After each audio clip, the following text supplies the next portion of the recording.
Well, we've made a commitment this year to highlight stories of Coloradans coming together. Every day this week, we are giving extra attention to organizations that are less known or close to our hearts.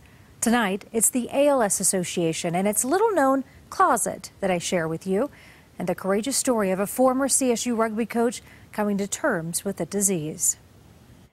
Family and rugby, that's what Rod Hartley's world revolved around.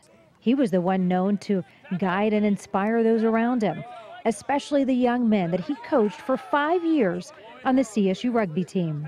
Those relationships that I have with that team is pretty strong, pretty amazing, pretty humbling.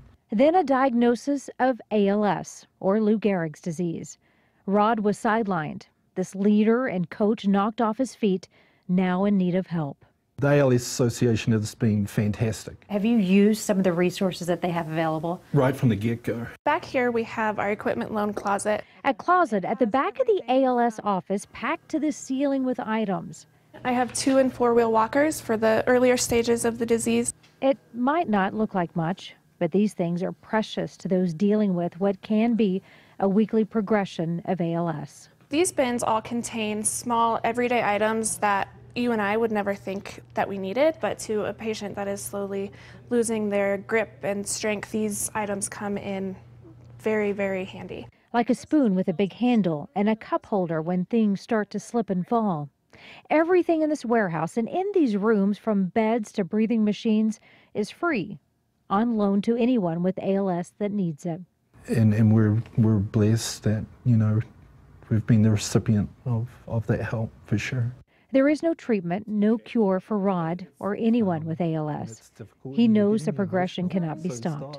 These photos show some of those recently lost to the disease.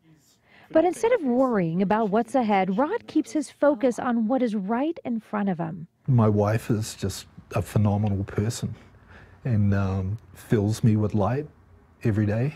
My kids, and just hearing them, hearing their stories, hearing their lives. I mean, when you're in this situation, you start to really appreciate things that most people don't really pay a lot of attention to. He's grateful.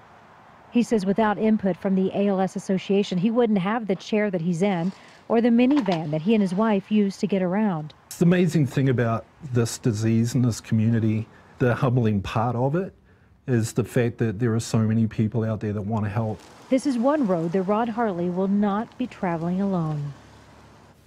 Now, if you would like to help pay for some of the items in the ALS closet or donate to finding a cure for ALS, we have a link to their website on ours at cbsdenver.com.